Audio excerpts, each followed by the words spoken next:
পরমাণু কর্মসূচি নিয়ে যে করেই হোক ইরানকে আলোচনার টেবিলে ফেরাতে চায় যুক্তরাষ্ট্র। সেই প্রচেষ্টায় যোগ দিল যুক্তরাজ্য, ফ্রান্স ও জার্মানি।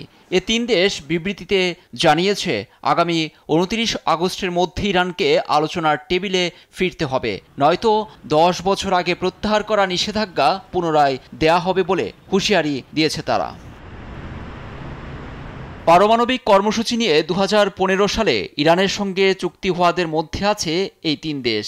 ইরানের সঙ্গে পরমাণু চুক্তি সম্পাদনে আগস্ট মাসের শেষ দিনকে চূড়ান্ত সময়সীমা হিসেবে নির্ধারণ করতে সম্মত হয়েছে। দেশটির কাছ থেকে দৃঢ় ও বাস্তবসম্মত সিদ্ধান্ত চেয়েছে তিন দেশ।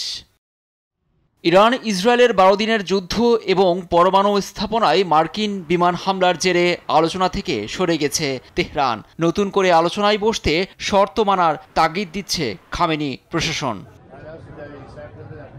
এ বাস্তবতায় চীনে ২৫তম সাংহাই সহযোগিতা সংস্থা SCO শীর্ষ সম্মেলনের সাইডলাইনে বৈঠকে অংশ নেন ইরান ও রুশ পররাষ্ট্রমন্ত্রী। উভয় পক্ষ কূটনৈতিক আলোচনার উপর জোর দিয়েছেন। ইরান পরমাণু বোমা তৈরি করছে তা প্রমাণ করতে পারেনি IAEA সহ কেউই। এ অবস্থায় কারোরই উচিত হবে না ইরানের বৈধ অধিকার লঙ্ঘন করা।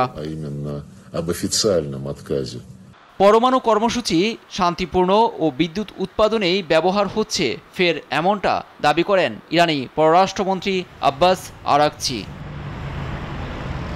লুৎফর কবির, নিউজ ডেস্ক, দেশ টিভি।